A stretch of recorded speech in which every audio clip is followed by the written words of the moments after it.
Hi, and welcome to MGAC Inner Voices, a podcast digging into the issue of diversity, equity, and inclusion in the architecture, engineering, and construction industry. As always, we want to preface this podcast by letting you know that we are not experts in all things diversity, equity, and inclusion. We want to share our stories and discuss how together we can create better outcomes for all of us in the AEC industry and beyond. I am Bryan Gamez, project manager at MGAC, working and living in Los Angeles. I'm your podcast host. And today is a really exciting day because we're speaking with the one and only Meredith Sonnen. We have worked together on a few projects now. I will let them introduce themselves. Hi, I'm Meredith Sonnen, and I'm the one and only. That was a great introduction. That made me feel good. I'm a project manager and creative producer in the industry. Specifically, I work mostly in experiential design and television and live events and things as well. So jack of all trades. Just I love a good spreadsheet. I love a good creative solution, and that's always what I'm looking for. And I live in Jersey City, and I work mostly in the New York area. But as Bryan knows, I want to fly across the country an awful lot for work. So I'm all over these days. Yeah, Meredith and I have worked on a few projects now, and I can concur that we definitely know how to dig into a spreadsheet, but they make a really good spreadsheet. So I really appreciate Meredith. And I'm really excited today too, because Meredith, you're our first external consultant that we're speaking to on MGAC Inner Voices. So quote unquote, you are our first external voice, quote unquote. So, I'm really happy to have you on. I think this is going to be a great conversation. I'm honored to be invited. I didn't realize I was the first outside influence on the podcast. It's a lot of responsibility, but I'm excited. I know you will carry it well, Meredith. So Meredith, can you talk to us about what marginalized group that you most associate with and how that has affected you in the professional space? Yeah, so first things first, my pronouns are they, them, for anyone that's been listening and catching that. So I'm queer and I identify as non-binary. I also want to state that I know most people read me as a woman. And so at times in this podcast, I might lump myself in with the experience of being a woman or a femme in the industry and what that feels like because of the way people perceive me. I can't avoid holding both of those identities sometimes because of the identities that are both put upon me and the identity that I hold within myself. And so I'm always holding both those things. So it might sound confusing to anyone who is unfamiliar with gender representation, that I am both at times talking about the experience of being a femme in the industry and also talking about the experience of having, non-binary pronouns and being non-binary. But all of those things exist at the same time and are unavoidable to talk about at the same time and experience simultaneously. So those are sort of my main identities that impact my career and my life in general and make me feel underrepresented or marginalized in the industry. I think one of the biggest reasons I felt that I gravitated towards you, Meredith, was understanding your shared experiences. I am a cisgender gay male, but we are both queer. I think we both hold multiple identities and we recognize that in each other when we started working together. Exactly. Does that make sense? No, it does. I remember the first meeting and it was a big page turn with 1 million people there. We were meeting in person for the first time. We'd only been on some calls and we took our first break after many hours of me essentially lecturing a room full of men. And you immediately were just like, I'm so thrilled with the way you're running this. You gave me a boost. I could tell that you were I see you.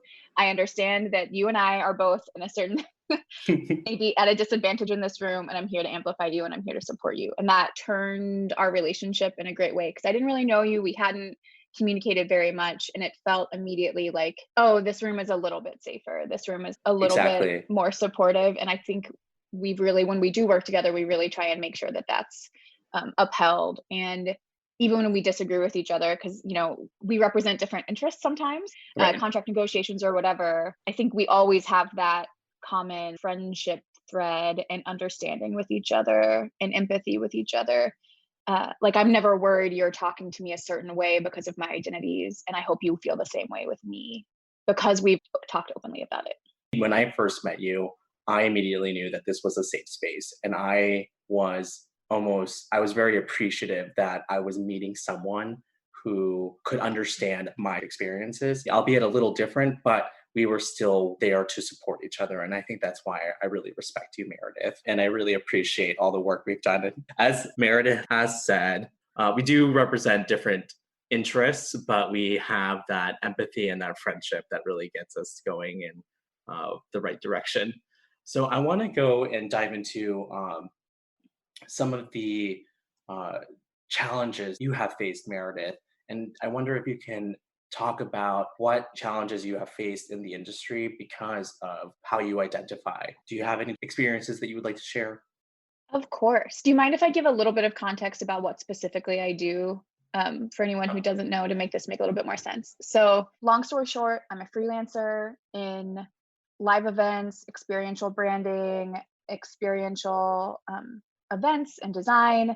And I've been in the entertainment industry or events industry for a little over 10 years. And still a freelancer. So the client that I work for, that I met Bryan through, is called Jack Morton. My department specifically does television, but that's also led to a lot of architectural work where we're opening new theaters or new TV studios or new restaurants through different clients. I've done all of that kind of stuff.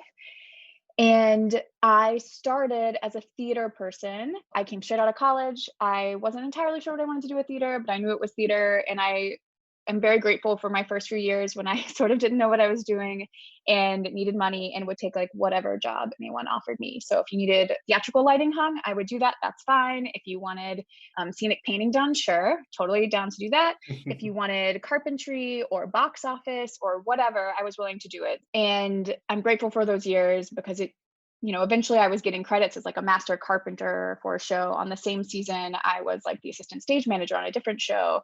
And I was the company manager for a different festival and doing tours and all these things. It just gave me a really holistic view of how events and productions work, but also how many people and different personalities and all these different things have to come together. So I have a long history of being at different levels of power in a room. So as far as challenges go, the first one off the top of my head is just being misgendered.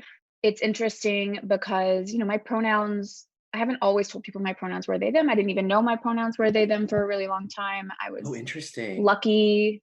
I did not know that. I knew, this is so hard to describe. So essentially, I thought everyone else felt the same way about gender that I did. And we were all playing a collective game of make-believe. So when I think about my gender identity, it is a void. I don't have a gender identity. I can't relate to any of the things people talk about as far as really strongly identifying as male or female.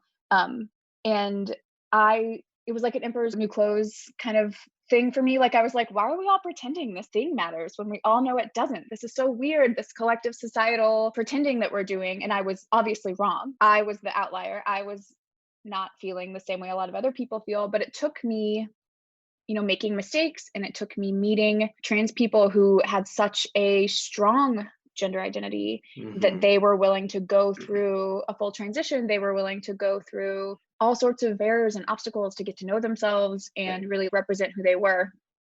And through those conversations, and I remember this clear as day, because I was explaining, I was I just can't relate. I have no gender identity. This, right? This something doesn't make any sense right. to me.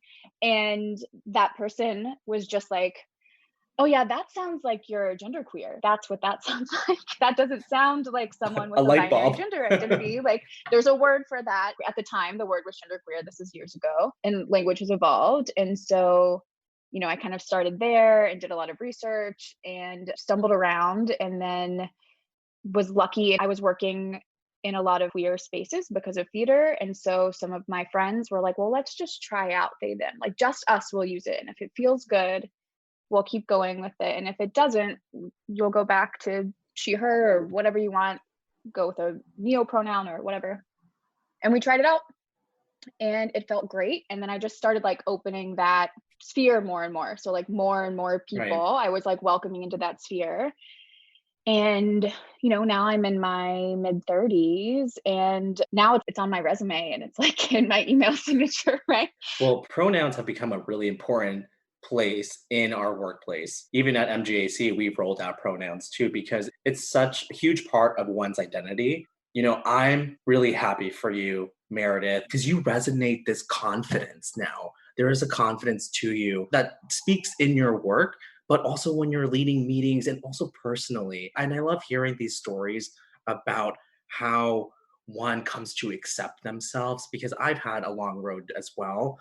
My pronouns are he, him, but I want to learn more about experiences for genderqueer, non-binary human beings because I feel like in our industry we don't meet as many of those individuals, and I think that they are such an important voice that needs to be amplified because a huge part of our community is not being recognized. So that's why this is so important to me to hear this, and I feel like this is going to resonate with so many people that are struggling along their journey. And I just want to commend you on your confidence and finding that voice. I just I'm gonna go on and on, but continue, Oh, Meredith. thank you. I mean, I had to make some real mistakes to get there, whether that was like not understanding and consequently invalidating other people's thoughts about their identity. Because for a long time, Mhm. I didn't understand what was going on, and I really regret that. And the reason I want to talk about it and I try to be open about it is because I want people to have the right words and the right understanding that I didn't have until I was in my 20s. Yeah, I'm so excited for Gen Z and Gen Alpha to already have the words. right. And people like us really to help you support them. Yeah, and I think the fact that my biggest corporate client has pronouns in their email signature, like in their brand guidelines, your email signature is dictated, right? So like what font it is, what color, like Right. it's a corporate rollout of what the pronouns are. And they changed it within the last couple of years to include pronouns. And then next to it is like a little link that says, "What's this?" And you click on that, and on their website is like a section you can go to saying like why they think pronouns are important.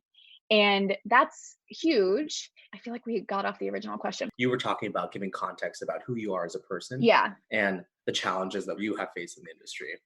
So here's a good example of challenges then. Obviously, the most common microaggression for me is being misgendered. And it used to be all the time, but not everyone knew my actual pronouns. And in some ways that was better, right? Like there was definitely a time in my life where if I knew you personally, you knew my pronouns, but it wasn't in my email signature and people made assumptions and used whatever pronouns. And I couldn't be upset at anyone because they didn't know. Now it's in my email signature, it's on my resume.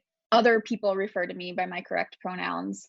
And then if someone is using my incorrect pronouns like really consistently, without ever correcting themselves, then it's like a choice. It's somehow in some ways worse with certain people because now I'm like, oh, okay, like you are now You're actively aware, making a choice. right? You're aware, you definitely know.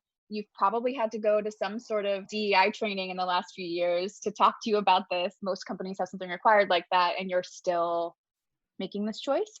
And that can make it worse. Have you ever had to explain that to someone? I know that I catch myself with pronouns, but I always make a cognizant effort in my head that, and personally, because it's so important to me, that I always use the correct pronouns when I'm speaking to anyone whose pronouns are different from, the gender that I physically see or I am associating that Yeah, pronoun with. your gender assumptions, as Yeah, I would say, exactly, right? Like exactly. As you talk about that challenge, have you ever had to, physically or not physically, ever, talk to just them like about shake someone. No, That's exactly what I you have have to do. yeah, I just shake them until they get it right. No, I have definitely said things to people before of like, "Hey, you know my pronouns. I know you know them because sometimes you get them right and sometimes you purposely don't. Or if not purposefully, then you are choosing in the moment to like prioritize your comfort over my comfort and safety, right? So, for instance, I've had clients in the past who are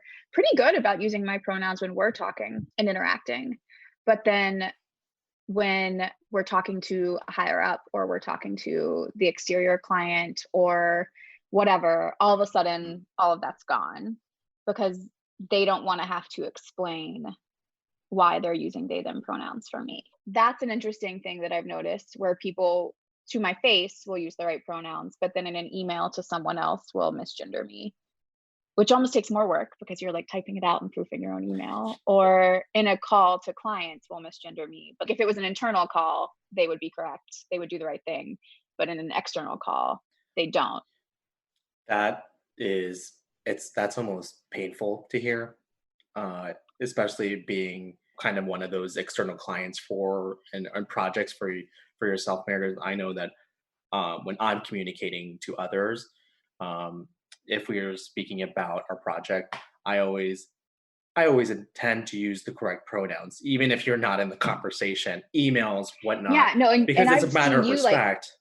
yeah, you correct people like in big meetings. You'll be like, they them, they them, which I super appreciate. Because not everyone does that. And I always say that's like the first thing you can do as being a good coworker or a good ally, however you want to describe it. Exactly.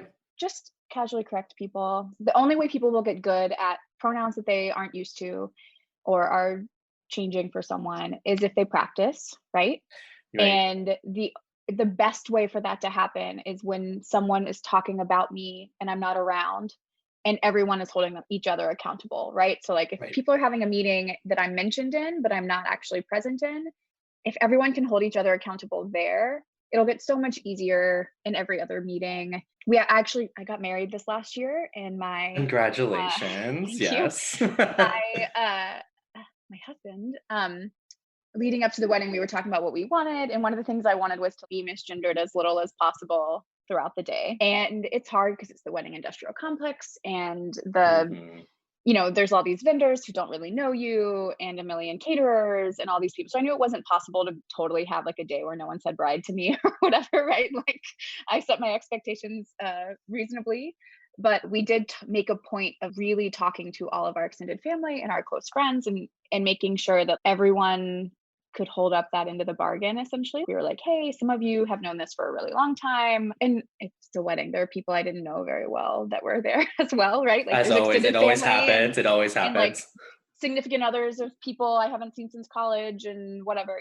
So we had a lot of conversations with different people, and one of the things that I was really like touched by is one of the people I thought would have a real problem with it just came back and was like, what's the etiquette? I'll do whatever. Like, I want Meredith to be happy. I just want to know what the etiquette is. And it was someone that I thought had a relatively conservative upbringing, worked in a pretty conservative industry, and he just wanted to know the rules. So essentially we like made up a little script for him that was like, hi, my name is X and my pronouns are he, him. I was like, that's your introduction now. Like you introduce yourself that way. And then that invites the other person to give you their pronouns. And then if everyone does that, you never have to worry that you don't know someone's pronouns.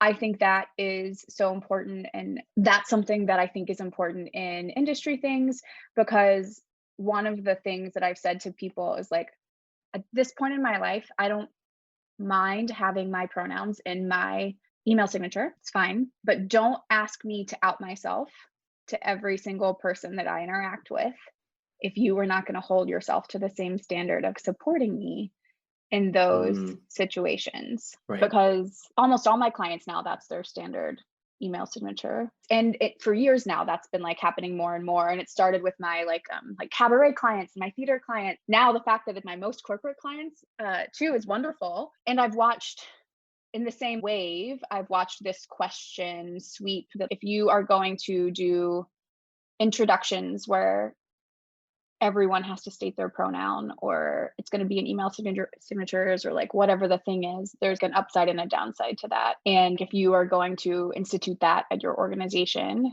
then you have to be prepared to support the person if they need it later. And again, it always comes back to accountability, right? If Yeah. you're rolling out these guidelines, you're rolling out these processes, these policies, really, at the end of the day, we have to hold the company accountable, these individuals accountable. I think that our collective queer group has lived in an era of being marginalized for too long. I've sometimes felt so uncomfortable to be who I am as a person, which is unfair to us. So now it's the time, especially as corporate companies are rolling out these policies, it's time to hold them accountable because they're presenting themselves as being ready. And that's what we need to do. So I completely agree with you, Meredith.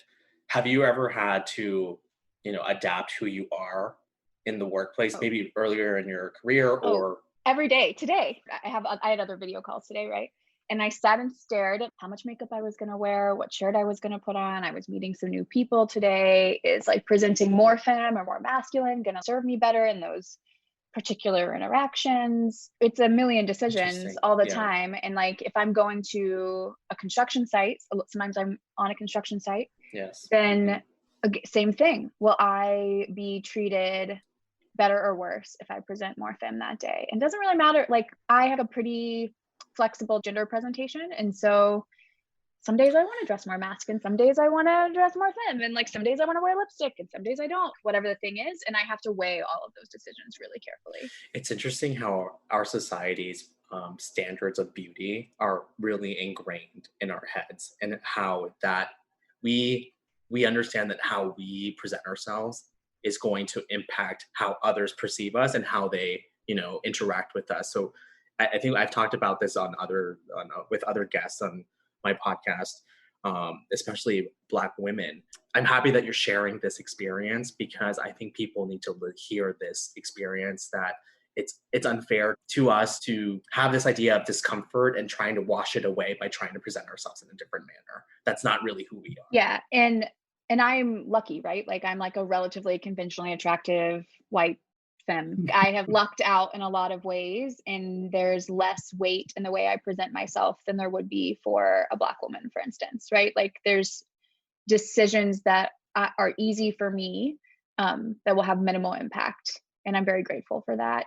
But at the same time, there are decisions that are hard and have impact and have gone well and gone poorly. And now I'm pretty good about reading what people want to see and then presenting that, or like writing the line pretty well. But it took a long time to find that. And you asked if I've ever felt unsafe, and like, absolutely, 100%. It doesn't happen super often anymore. It's been a long time since I felt like physically unsafe on a job with regularity, but it used to be very, very common. And I've been sexually harassed a lot in my career. And it only really stopped because I was gaining power in every room that I walked into. And I'm very aware of the fact that what transitioned was that I was in charge, and not that people stopped being terrible, right? Like Right. the consequences of being terrible to me became greater for them. But that's the only transition. And so I really try in the rooms where I have any sort of control, because not every job do I get to hire the crew or have any impact and that sort of thing. But when I do have some influence, I try very hard to make sure that I'm creating a room that 21-year-old me could have walked into and been safe and felt safe. And I do think that that comes from the top down. And so like there are TV studios that are my favorite TV studios to work in, because no one has ever hit on me in them. No one has ever called me honey or sweetie or like any of those little microaggressions. Yeah. I get that all That the time language. still. Or dear is one that weirdly drives me insane. But like those little things, there are certain studios, and it doesn't matter who's filming in that studio or whatever the thing is. No one ever says anything like that to me. And it's because the leadership of the crew does not allow that atmosphere to brew in that location. And then there's the opposite of that as well, right? There are TV studios that I'm like, it doesn't matter like what show is filming in that studio. I know what that crew feels like to be around, that it's going to be a hard one. Like it's maybe not me getting hit on, but just like a general lack of respect. I have to kind of prove myself more, kind of thing. And I think as we move forward as an industry, that's exactly what we need to be doing. We need to harbor that safe atmosphere. And I've noticed the same thing, Meredith.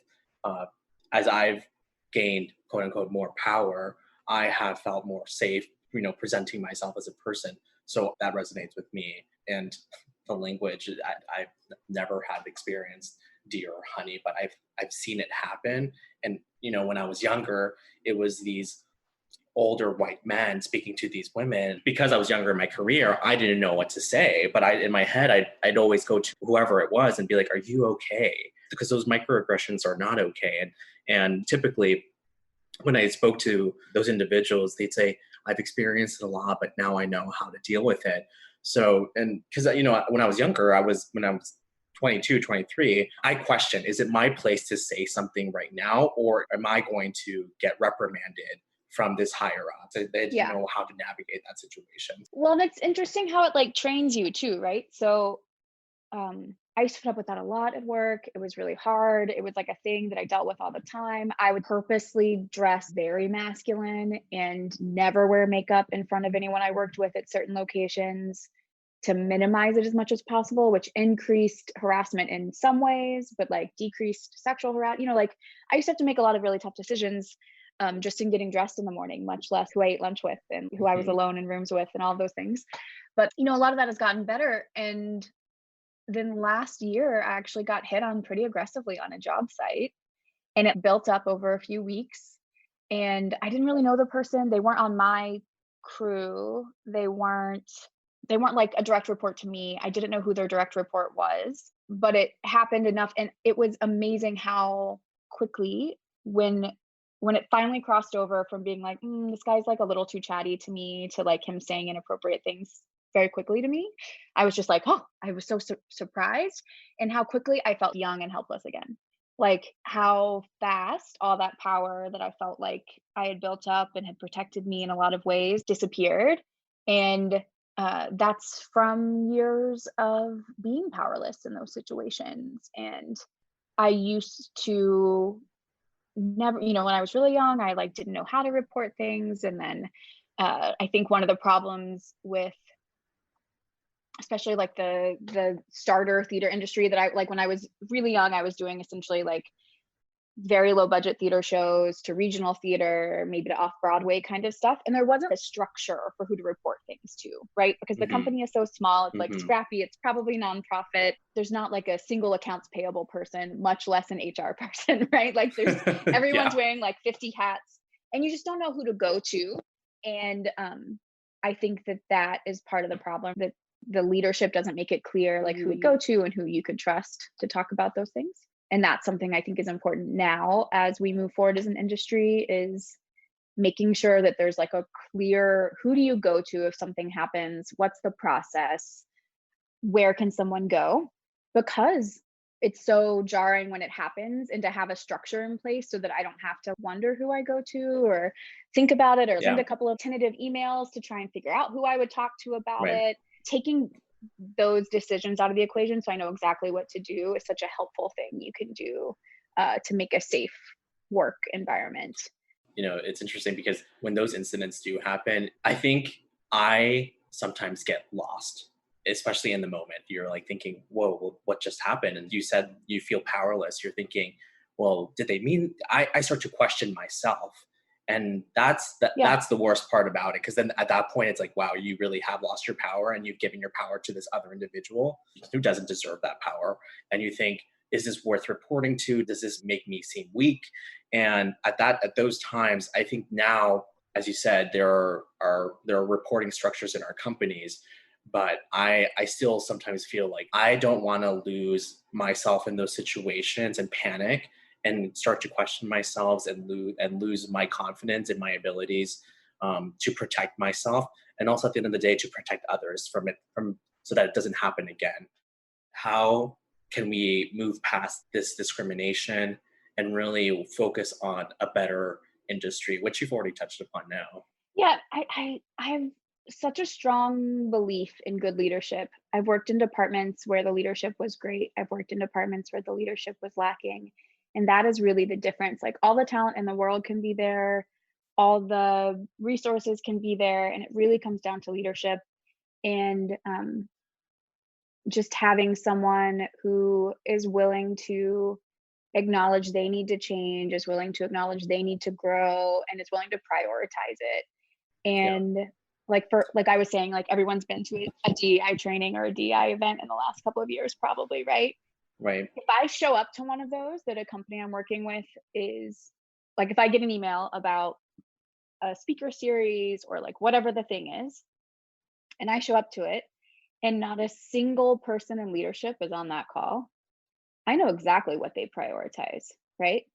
Like in that moment, they've prioritized making it appear like they care about DEI by paying for a speaker or organizing an event. But if they haven't like heavily publicized it to the people that work with them, right?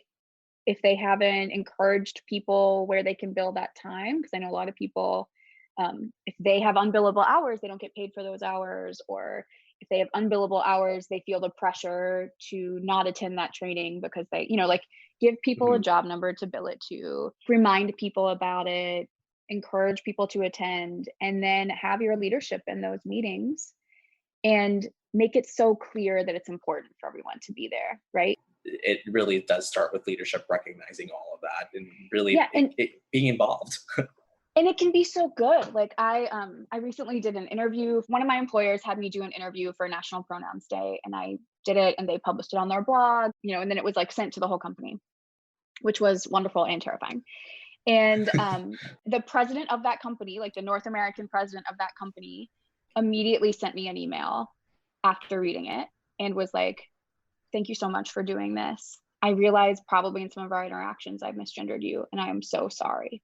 I was Oh, in that article that they had written from talking to me, I had recommended people just increase what they're exposed to. Like, we all have a limitation, whoever our friend group is, whatever it is.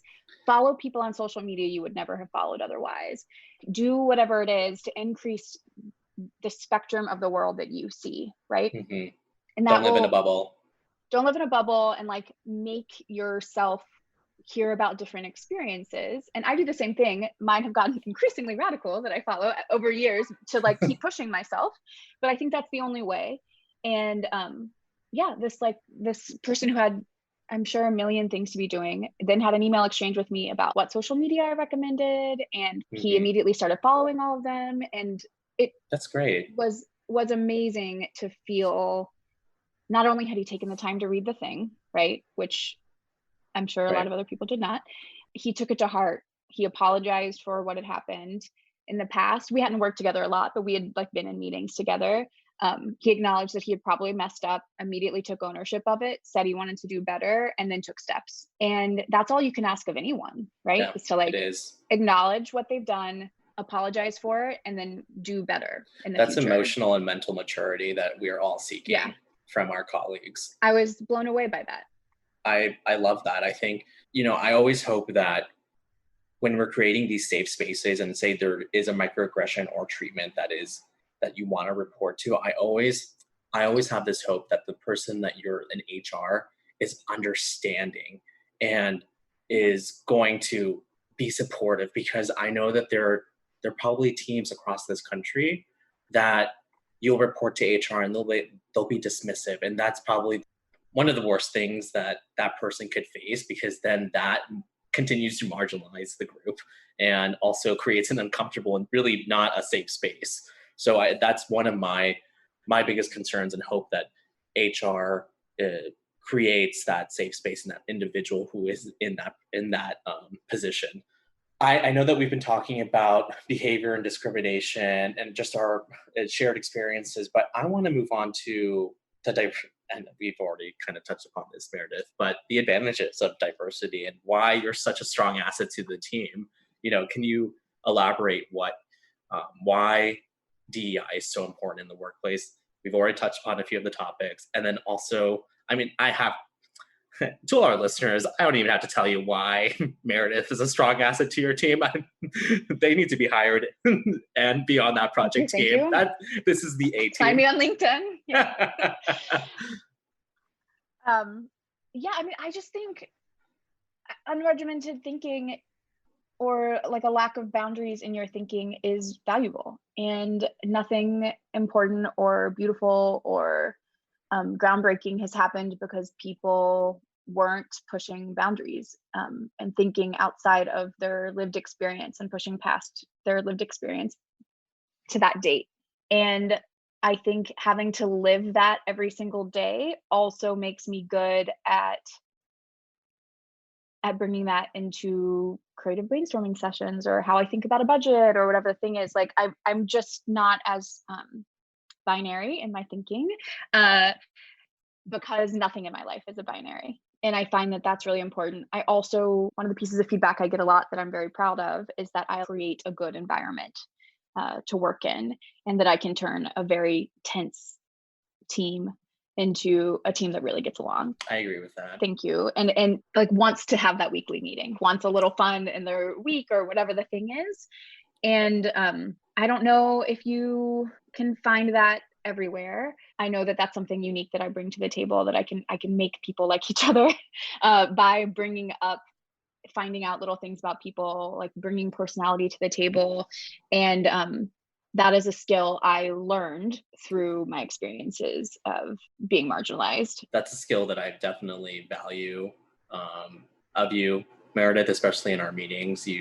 You have been able to really create that rapport with others, especially in this digital age with COVID, when we all had to jump on the Zoom, the dreaded Zoom call. You and Larry were great at bringing that personality to the table. And that's a great skill that I also have to commend you on. Thank you. We have to speak through Zoom, and we're doing this through Zoom right now, but it shines through the computer, and that's one of the most important qualities to have. I thank you for that. Thank you for saying that, because it's a skill that I feel like I didn't always have, and I worked really hard to create a welcoming environment. And it's a skill I'm working on too. So that I'm learning from you. Oh, thank you. Yeah, and that's like the dream, right? That everyone that I work with tries to create a more welcoming environment because they experienced a welcoming environment. And like I had someone who did that for me. I'm hoping that I can be that for other people. And you were asking what diversity brings to the table, why people should pursue it.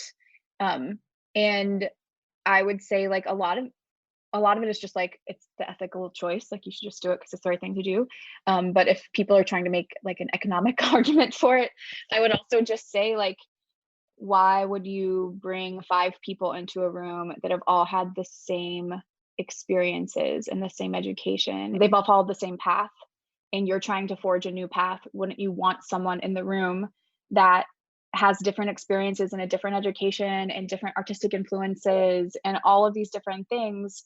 Because maybe, this metaphor might be getting a little too intense, but like, let's say the new path you're trying to forge has to go over water, and like all of you are from a desert, right? Like you don't know how to deal with water. You need to bring someone in with like a little bit more information. And you can't do that if everyone has the same background and the same experiences. Exactly. And to me, that's just like so logical. Like, why would you want a group of people that are all the same? And I don't know if that's because I come from specifically like a theater background that was very heavy in like ensemble work and collaborative creation of work. So like the whole room of people created a theater piece, right. Not an individual was the writer and an individual was the designer and an individual was an actor. So to me, it's like, oh, everyone should be collaborative. Everyone's on equal footing here. It just makes a lot of sense to me. And so I'm always a little taken aback when I feel like you're asking because you want people to hear the answer to that question, right? But sometimes people ask me that question with like a real, why would I bother to do that? And I'm just like, because it's the most logical thing in the world. Well, like, I mean, that's exactly what we're trying to do. We're trying to expand the horizons for a lot of individuals. And I think, and that's why I want to harness this platform to create that visibility, to create, to amplify our voices, because our identities, your identity, your background experiences brings a lot to the table, and it should not be dismissed. It should be heard. And so I think this is a powerful way to harness that. So we've talked about how when we were younger, we had faced, discrimination, and where do we go to report something? What advice would you give to young people pursuing careers in our industry who are worried about facing similar discrimination? What would you say to them? I would tell them to find the people that are making the work that makes you excited, and to find a mentor. I think mentorship is really important in the industry. And it never hurts to email and just ask if you can buy them coffee and have like an informational interview or a Zoom interview. I think that's really important. And I also think my advice to non-young people in the industry is to always say yes to doing those coffees and to those Zooms, because that is how doors get opened. And I would say it's changing and it's getting better. And there's a lot of us out there trying to reach our hands back for you. and to know that we're out there. And also at the same time, that's not true at every single company. And it's okay to not want to work somewhere because it's not a good environment. There is a good environment out there for you if you can find it, but it may not be as easy as it should be. And I'm very, very sorry for that. But please know that there's a lot of people who are rooting for you. And if you can find us, we're building the better world, or we're trying to, as we move forward. Where do you think that our industry will be in 10 years' time? Ooh, I hope very environmentally friendly. I hope willing to set aside the way we've always done it for the way we should have been doing it, not just setting aside things to set them aside, but really reprioritizing and thinking about what's the most important, what do we have to keep, what should we keep. And just, I feel like there's a lot of change coming with climate change, with the economy, with a potential for continued pandemics and how we handle all of that. I hope that we keep the good and are willing to let go of the mediocre and bad and rebuild. So I think that that's coming. I'm seeing it. I'm seeing a lot of good change. I'm really interested to see the innovation that's going on. I'm really interested in the changes in like hiring practices that I'm seeing and sexual harassment training that I'm seeing. But we have a ton of work to do, you know? Yeah, and I think I see it too. So hopefully in 10 years' time, we can revisit this podcast and have a conversation, especially because I think at that point, we may have greater power to create these safe spaces that we're talking about. And at that point, I think that companies should all be a safe space for anyone. I would just love to be in fewer meetings where I am the only non-man. The majority of my meetings, it is just me, or it is me and maybe one or two other people. And that can wear you down over time. Oh, it does. There was a picture on LinkedIn the other day of a construction group receiving an award, or it was an engineering group, and it was all, I think it was like 12 people, and there was all white men. And I just thought to myself, what? I can't understand how they're just where's the woman? Where's the diversity? There's nothing there. I don't know. I mean, yeah, sure. The structure is great, but I hope in 10 years time, that is not the same photo, you know? Sometimes I joke that like I walk into a new meeting and I see another femme or someone whose like gender presentation isn't totally binary. And I get excited like a dog gets excited when they see another dog in like a park. You know? Like I'm just like, oh my God, hi. Because it's so rare. Not to say that every single meeting, but it's a lot of meetings where it's just me. And I would love for that to change. I get so excited to work with people of different backgrounds. And like I'm white, right? So sometimes it's still a room full of white people and only white people. And that also makes me very sad, because at what point is it a choice? And I have to like have that thought in the back of my head, like at what point was this the choice that was made? How old can your company be and be entirely white men before I'm like, oh, well, that's the company you built, you know, like, yeah, that's a valid question to have out there, especially now. You know, like there's more college educated women than there are men. There's the like demographics of, you know, the argument of like, well, I couldn't find some binders full of women. I don't know if you remember that. I feel like you're younger than me, and I don't know if you remember the binders full of women like debacle at one point. But essentially someone was like, why aren't there any women that work at your company? And he was like, I have binders full of women applicants to work for me. I just haven't found the right one. Excuse me, I've never heard that before. But it's I think it's from a presidential debate. And like that argument just doesn't apply, right? Like there are people qualified in whatever industry it is that are of different backgrounds than like white, straight, cis men. Exactly. You could have that diversity on your team, and you have maybe chosen not to. And I think a part of that is hiring, you know, like if you went to Yale and you keep hiring through your alumni network, that's going to limit what is available to you. Yeah, economically, like Right. race, gender, like it's all going to limit you. And so I think there's a way things have been done for a long time where it's like, oh, well, like I always, whenever I need someone, I just email this person and they tell me whoever the recent graduates are, or like whatever the thing is. You Right. can't do that anymore. You have to make a little bit more effort. You have to make just a little bit more effort. Yeah. Meredith, I truly appreciate this conversation. You are one of a kind. You are, anyone listening, you must have Meredith on your team. There's no one else like you, Meredith, and I've been so grateful and blessed to have worked alongside you on our projects and that we're continuing to work through. And you create amazing designs. And so I hope that anyone listening here, if they ever want to reach out to me or you, I hope they feel comfortable doing so. And we're here to be supporters and also just listen and be an open book for everyone. And that's the purpose of this podcast, to really ensure that people feel safe. And I really thank you for that, Meredith, allowing me the opportunity to speak with you. Your voice is amazing, and I'm happy that you agreed to speak with me. I'm honored to have been invited to be on here, and for you to think that this conversation needed to be out towards other people. We've had conversations like this privately, and I'm just so proud of you for creating a platform and using your power for good, essentially. So thank you, Bryan. You're part of what's going to change the industry, and I'm honored to have any small part in it. So I hope you have just the best day, and I'm sure we'll have 9 million meetings together soon.